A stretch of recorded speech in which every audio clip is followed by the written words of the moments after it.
Kenapa mereka menggunakan ayat ini? Mengapa mereka merasa itu adalah jihad? Bagaimana cara membantahnya? Apa yang harus dipersiapkan oleh pemerintah, oleh masyarakat? Waktu ana haji, kalau nggak salah tahun 2010. Salah. Yang 2011. Karena yang 2010 itu masih sendirilah. Waktu 2011 ada semacam undangan gitu kan, haji. Tapi harus membimbing. Nah, jadi kita dipasangkan kalau tidak salah ada 19 pasang ustadz-ustadz sama istrinya. Jadi pembimbing untuk kira-kira mungkin 1000 jamaah kali. Ada 19 ustadz, jadi 19 laki-laki, 19 perempuan kan. Nah, waktu di Padang Arafah, ana ngumpul nih, ini ana ustadz-ustadz rata-rata dari, ya kan? Kita ngumpul-ngumpul lagi makan. Ada beberapa anak jamiah Madinah dipanggil, sini ikut makan. Karena kami makannya kan satu nampan besar, kayaknya cukup kalau nambah 2 orang. Masuklah mereka, ya silakan masuk, makanlah kami. Ini ana. Ini Ustadz S3 Fikih. Ini Ustadz S2 Hadis. Ini Ustadz S2 Hadis. Yang S1 S2 Akidah. Nah, anak sendiri. Ini masuk anak-anak S1 kayaknya.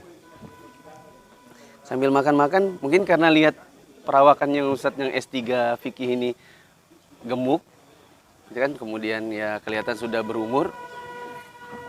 Sambil makan mereka ini basa-basi begitu. Basa-basi. Di Ustadz ini bilang, ayo akhi makan yang kenyang. Ikhwan ini bilang gini, yang anak aja, ya kalau kami kan mahasiswa pak, kalau bapak kan sopir. Kalau bapak kan sopir, jadi makannya banyak.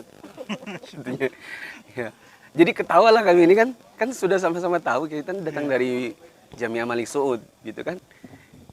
Jadi saling tatap-tatapan gitu. Ini dia bilang sopir, makanya banyak.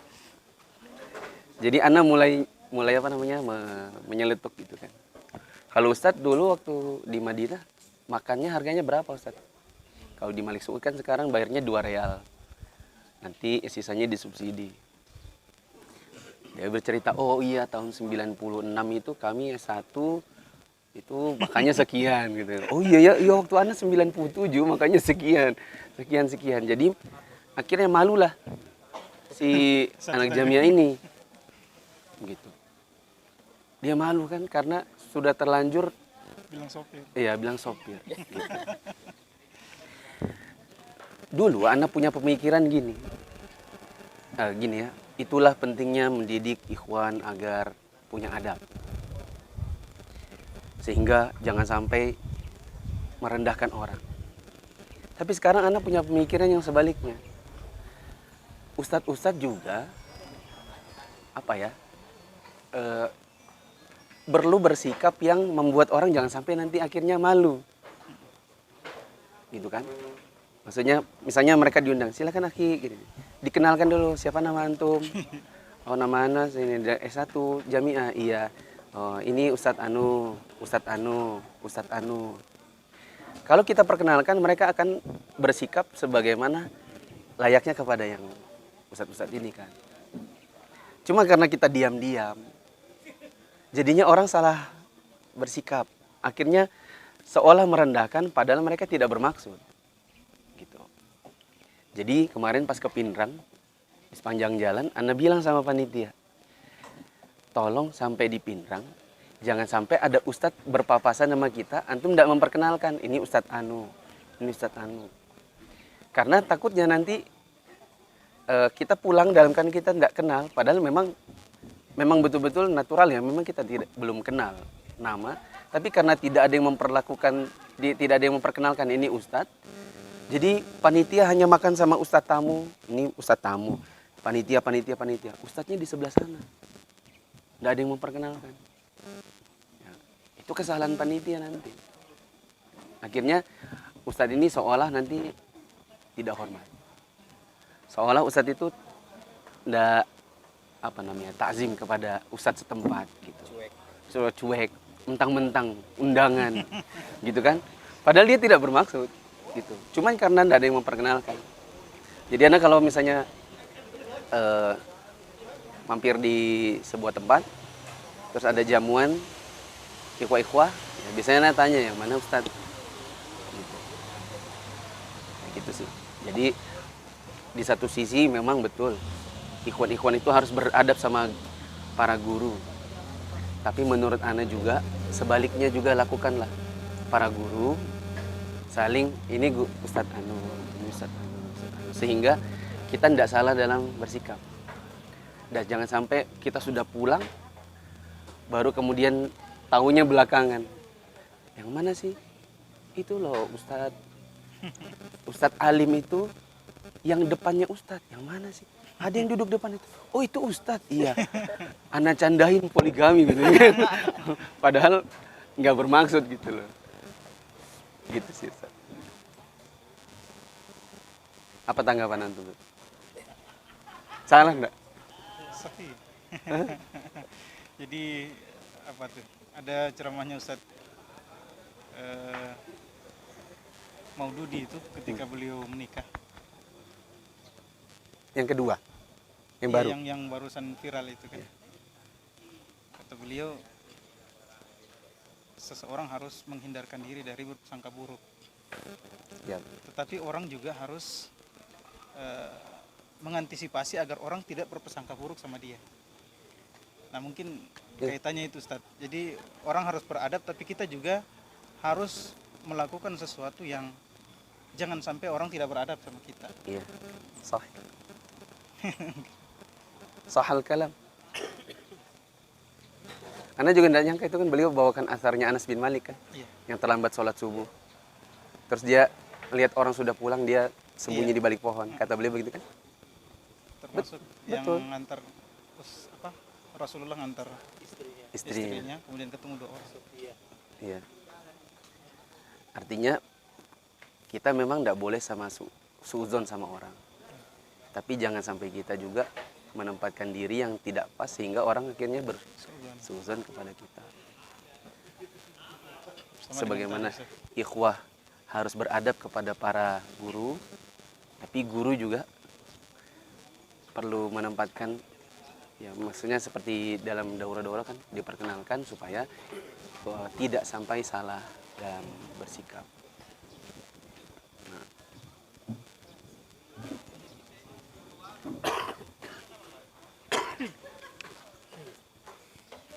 Udah, sudah.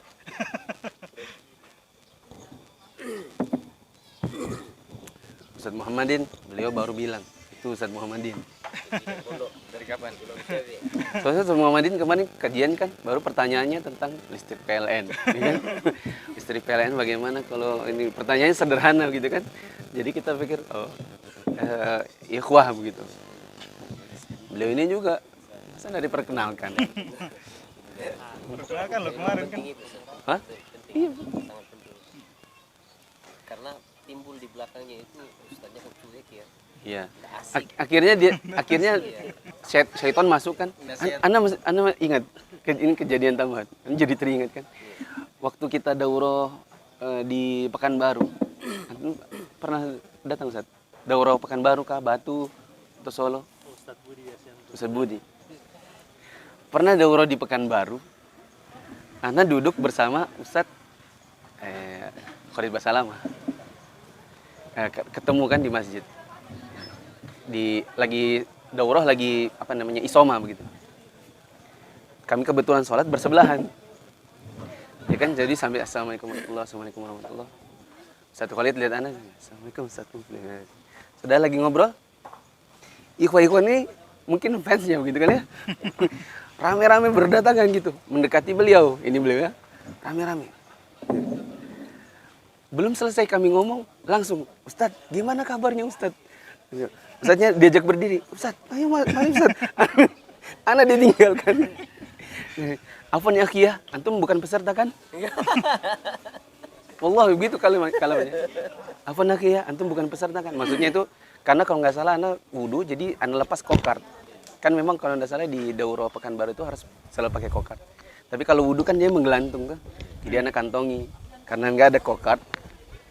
Jadi afwan aki ya, antum kan bukan peserta. Maaf ya. Dibawa pergi lah Ustaz ini. Sama ikhwan-ikhwan. Tapi belakangan maklum. Begitulah memang. Di satu ada dua sisi lah. Satu sisi ikhwah jangan begitu.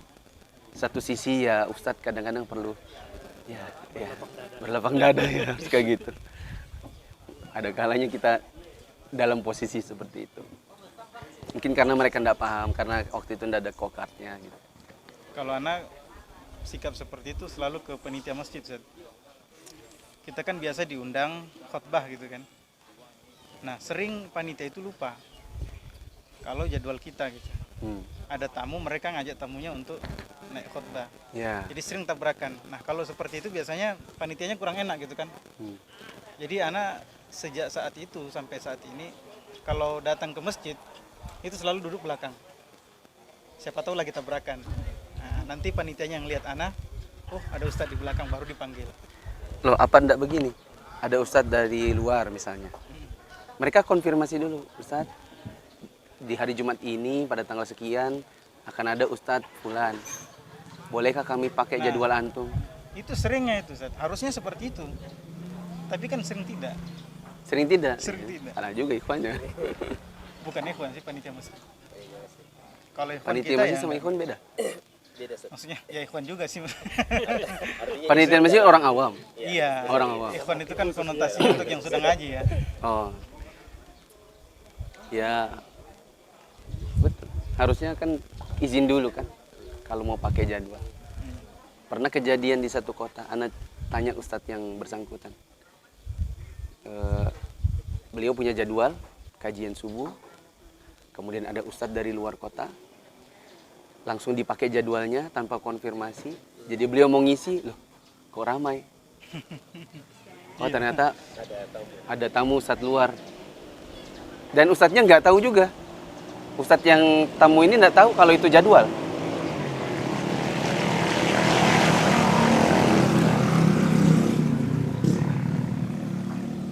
Dan sebenarnya juga bukan salah ustadz tamu kan. Ustadz tamu kan diundang. Oke lah, dia juga harus tanya, itu jadwal bukan punya orang kan? Dia harus memastikan lagi, bukan menyerobot jadwal. Oke lah, tapi kan nggak harus selalu seperti itu. Nah, ikhwan panitianya yang undang ini yang bermasalah. Akhirnya diserobot, ustadznya pulang.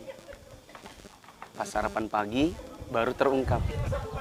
Mana Ustadz Anu? Oh Anu Ustadz tadi ada tapi pulang. Loh kenapa? Ada yang Anu Ustadz sebenarnya tadi itu jadwalnya beliau. Loh berarti Anda ngisi di jadwal beliau dan beliau tidak diberitahu? Tidak. Kalian ini gimana semua? Terpaksa Ustadz tamunya ini pergi ke rumahnya beliau. Minta maaf. Meskipun sebenarnya tidak salah juga. Jadi dia tahu. Gitu. Nah, yang seperti itu kadang ada karena lupa, karena sengaja. Yang lupa ini ya lupa. Kalau yang sengaja ini kadang karena meremehkan gurunya. Ah ini kan cuma ustadz muda, misalnya. Nah, ustadz yang tidak terlalu berpengaruh. Nggak viral. Kami lebih lama berdakwah. Kami ikhwan lama. Ini kan ustadz muda gampang gitu. Ini ditaruh setelah sholat. Salat Jumat, baru dia ceramah. Jadi naik gitu. Itu kan timnya guru-guru anak semua dulu. Iya. Guru-guru anak semua. Nah, akhirnya pas selesai Jumatan dia naik. Dibilang niat saya sebenarnya ini khutbah Jumat. Tapi ngomong ya? Ngomong, naik. Waduh. Dia. Niat saya tadi khutbah Jumat. Tapi nggak apa-apa lah. Yang naik tadi itu mantan murid saya kata dia. Yang sudah jadi syekh. Ya tapi aneh juga sih. Harusnya nggak usah diomongin. Iya. Anda pernah kejadian yang kurang lebih buat pilkada? Buat Basarnas itu. Iya. Sini Pak. Iya. Sini Pak. Enggak. Sudah. Duduk. Duduk. Saya masih muda. Ayo Pak, duduk. Saya cari kursi. Saya biasa berdiri. Saya juga. Saya biasa panjat gunung. Dengar nih. Tapi kalau kayak begitu memang Maksudnya Enggak, saya biasa berdiri. Saya masih muda.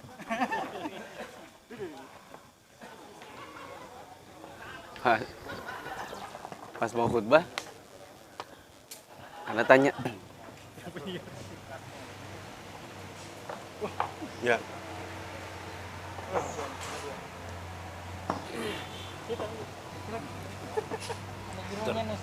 Terpaksa materinya tentang teroris ya. jadi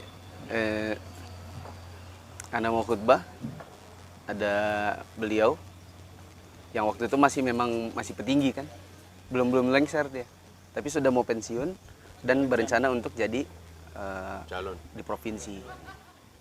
Anda tanya, beliau mau khutbah ya? Iya, Ustaz. Tapi kan Anda tahu kadar keilmuan kan, kita tidak bisa juga membiarkan orang yang tidak punya ilmu untuk naik di atas mimbar. Gitu. Nanti perkara setelah selesai Jumatan ya itu urusannya dia lah. Tapi kalau Jumatan diisi oleh orang yang kita khawatir nanti salah-salah, gitu kan? Dia nggak ngerti cara khutbah, dia pikir itu kayak ceramah. Jadi Anda bilang, Anda ndak mau diganti ya. Jadi Anda tetap ngisi. Jadi yang tadinya itu sudah siapkan materi tentang pendidikan, Jadi teroris. berubah jadi tentang teroris. Khutbah tentang apa? Tafsir yang ayat yang dipakai oleh teroris. Faqatul anfusakum dzalikum khairul lakum min dabarikum. Kenapa mereka menggunakan ayat ini? Ini apa? Mengapa mereka merasa itu adalah jihad? Nah, gitu kan? Terus bagaimana cara membantahnya? Apa yang harus dipersiapkan oleh pemerintah, oleh masyarakat dalam menghadapinya seperti itu? Sudah selesai Jumatan, baru beliau naik. Ya, akhirnya tetap naik ceramah. Seperti yang tadi lah. Gitu, ceramah. Dia bilang, Ustadz ini bagusnya kalau jadi. Tapi kita tahu itu kan apa langkah-langkah menuju kampanye kan. Gitu. Tapi kalau menurut Anda, kalau memang kita yakin bahwa ilmunya nggak cukup, jangan dikasih jalan sih. Karena maslahat umat, agama lebih utama daripada maslahat dirinya. Gitu. Karena Anda sudah dengar duluan sebelumnya, Bapak itu sudah khutbah. Tapi habis Islamic Center, habis sholat Jumat, diprotes orang. Kok tadi cara khutbahnya begitu? Ya, hampir ndak ada duduknya. Gitu. Pokoknya dibikin aneh gitu. Nah, daripada nanti salah-salah kan. Dia bilang, saya tadinya mau bicara teroris juga. Tapi apa yang disampaikan oleh khotib tadi, itu sudah. Terima kasih.